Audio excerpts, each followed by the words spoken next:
professor of economics at UNL.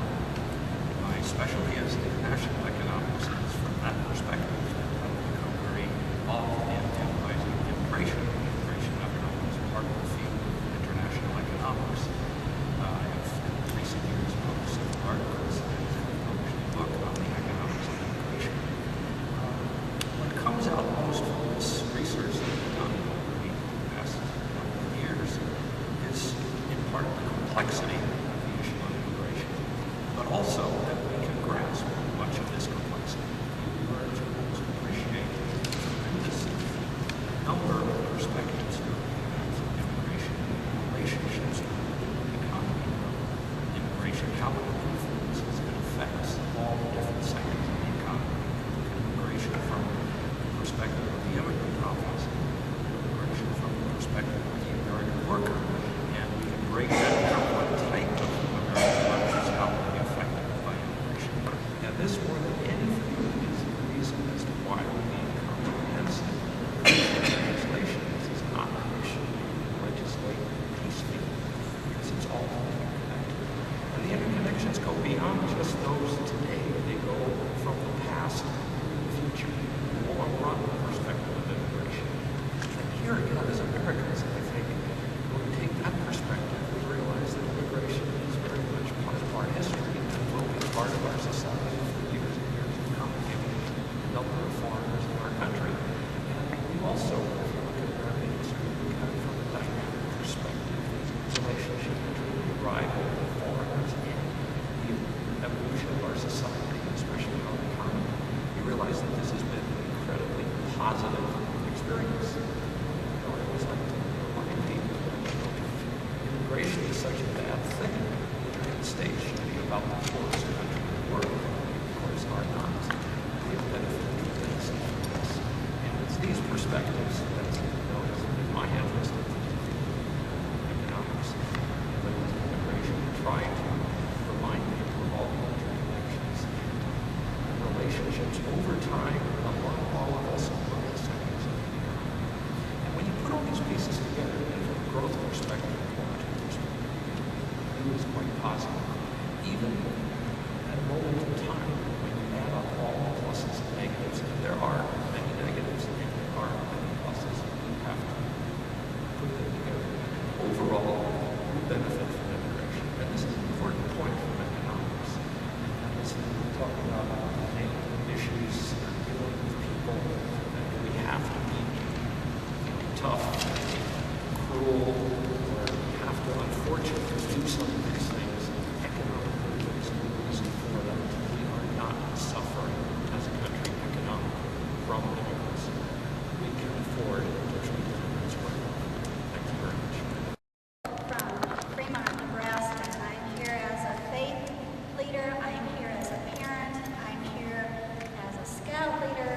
But most of all, I'm here as a community person who was born and raised to believe in justice and liberty for all and to look past one's skin color. And as I said, I am from Fremont, Nebraska, and right now with the current ordinance, we're looking at polarizing of this everyday hometown community, and it's not limited just to Fremont. We're seeing this all over our country and our nation, people against people and families against family, and I'm most concerned about the human cost. The proposed ordinances such as these that are happening in Fremont is causing struggling family relationships in a country and in a society where our family systems are breaking down anyway. This is adding to that. People are afraid to come to church. They're afraid to speak out.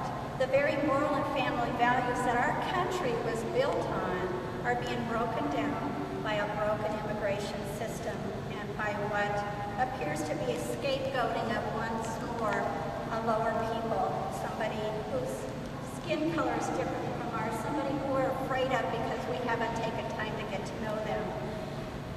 It's setting up fear and mistrust, and it's enabling myths and untruths, and we're continuing to hurt each other, and that hurts me, and I can't handle that. We're promoting racial profiling and hurting the very integrity and moral base of families, which I think is the very glue that holds together a civilized society. There's fear and tension and frustration and anger on both sides government officials to look at this rationally and do some constructive changes. There was an elementary teacher in Fremont this past year who mentioned to her pastor that it just hurts her. She has young children crying in class because they're afraid at the end of the day their parents won't be there to pick them up. They shouldn't be in school in the United States afraid that their families will be torn away from them. This is not a solution. As a religious leader and as a mom and as a U.S. citizen, we have young children that are afraid. That's unacceptable. We have Latino friends that are afraid to go to the churches because of the Anglos. That's unacceptable. We pass each other on the street and they look away because they're afraid. That's unacceptable. We need to continue to educate our children not to hate each other and segregate, but to celebrate diversity and learn to work together, which is the nation that we've been built on. Struggles are real, and the moral basis of family is being destroyed. The immigration system is no longer effective. It needs reform, restructure, and we need to work together. We need to promote communication between all people and stop placing blame on something else, because that's the only thing we know what to do. We need to let our children feel safe in the schools. We need them to be able to get the education they need to make a living for themselves and their own families someday. And so in the midst of our immigration reform discussions, we need to remember that it's people that we're talking about. People like you and I with a basic need to care for themselves and their families, to feed their families. These people are leaving because of human survival. They're fleeing ravages of war, famine, displacement, and the basic need they have to feed, clothe, and educate their children. So it's time to stop pointing fingers and realize the human need that our nation was founded on. So in conclusion, I believe we need to reframe our conversations about immigration reform so that it's fair and just, and it should be based, I believe, on these principles. One, that we need to protect and unite families. Two, we need to protect human rights and worker rights.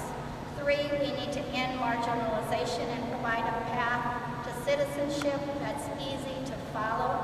And most importantly, four, treat each other with the respect and dignity we ourselves want to